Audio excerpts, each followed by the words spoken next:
بسم اللہ الرحمن الرحیم۔ السلام علیکم ورحمۃ اللہ وبرکاتہ۔ شروع اللہ کے نام سے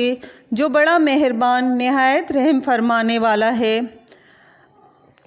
پیارے دوستو، آج جو قصہ ہم بیان کرنے جا رہے ہیں وہ شیطان کے شر سے ہے، جو کھانے میں کس طریقے سے شامل ہو کر ہمارے ساتھ شر پھیلاتا ہے۔ تو اس قصے کو لازمی پورا سنیے گا۔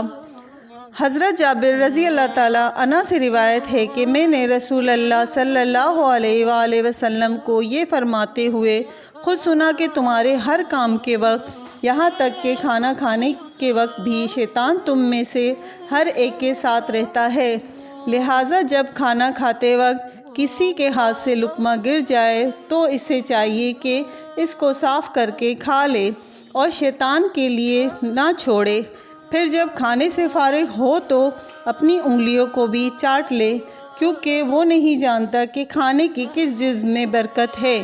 حدیث کے آخری حصے میں تو کھانے کے بعد انگلیوں کو چاٹ کر صاف کر لینے کی ہدایت فرمائی گئی ہے، جس کے بارے میں ابھی عرض کیا جا چکا ہے، اور ابتدائی حصے میں فرمایا گیا ہے کہ اگر کھاتے وقت کسی کے ہاتھ سے لقمہ گر جائے تو اس کو مستغانہ اور متکبر لوگوں کی طرح نہ چھوڑ دے، بلکہ ضرورت مند اور قدردان بندے کی طرح اس کو اٹھا لے، اور اگر نیچے گر جانے کی وجہ سے اس پر کچھ لگ گیا ہو تو صاف کر کے اس لقمے کو کھا لے۔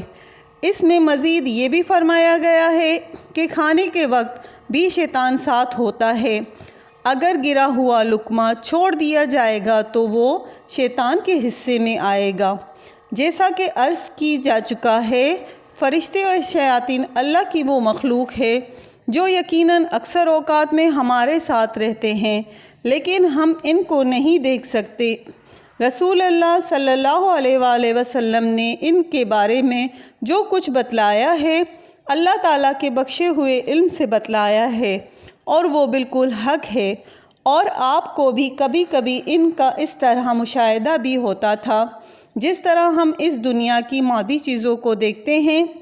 جیسا کہ بہت سی احادیث سے معلوم ہوتا ہے۔ اس لیے ایسی حدیثوں کو جن میں مثلاً کھانے کے وقت شیاطین کے ساتھ ہونے اور کھانے پر اللہ کا نام نہ لیا جائے تو اس میں شیاطین کے شرک ہو جانے یا گرے ہوئے لقمے کا شیطان کا حصہ ہو جانے کا ذکر ہے، تو ان حدیثوں کو مجاز پر محمول کرنے کی بالکل ضرورت نہیں۔ حضرت شاہ ولی اللہ محدث دہلوی رحمۃ اللہ علیہ نے اس حدیث کی شرح کرتے ہوئے حجۃ البالغہ میں یہ واقعہ بیان کیا ہے کہ ایک دن ہمارے دو شاگرد یا مرید ہمارے ہاں آئے، ان کے لیے کھانا لایا گیا، وہ کھا رہے تھے کہ ان کے ہاتھ سے ایک ٹکڑا گر گیا اور لڑک کر زمین میں چلا گیا۔ انہوں نے اس کو اٹھا لینے کی کوشش کی اور اس کا پیچھا کیا، مگر وہ ان سے اور دور جاتا چلا گیا، یہاں تک کہ جو لوگ وہاں موجود تھے اور اس تماشے کو دیکھ رہے تھے، انہیں اس پر تعجب ہوا، اور وہ صاحب جو کھانے کھا رہے تھے، انہوں نے جدوجہد کر کر آخر کار اس کو پکڑ لیا اور اپنا نوالا بنا لیا۔ چند روز بعد کسی آدمی پر ایک جنی شیطان مسلط ہو گیا اور اس آدمی کی زبان سے باتیں کیں، اور ہمارے اس مہمان دوست کا نام لے کر بھی کہا کہ فلاں آدمی کھانا کھا رہا تھا، میں اس کے پاس پہنچا، مجھے اس کا کھانا بہت اچھا معلوم ہوا، مگر اس نے مجھے نہیں کھلایا، تو میں نے اس کے ہاتھ سے اچک لیا اور گرا دیا، لیکن اس نے مجھ پر پھر بھی چھین لیا۔ اس سلسلے میں دوسرا واقعہ اپنے گھر ہی کا شاہ صاحب نے یہ بیان فرمایا ہے کہ ایک دفعہ ہمارے گھر کے کچھ لوگ گاجریں کھا رہے تھے، ایک گاجر ان میں سے گر گئی، ایک آدمی اس پر جھپٹا اور اس نے جلدی سے اٹھا کر اس کو کھا لیا۔ تھوڑی دیر بعد اس کے پیٹ اور سینے میں سخت درد اٹھا، پھر اس پر شیطانی جن کا اثر ہو گیا، تو اس نے اس آدمی کو زبان میں بتلایا کہ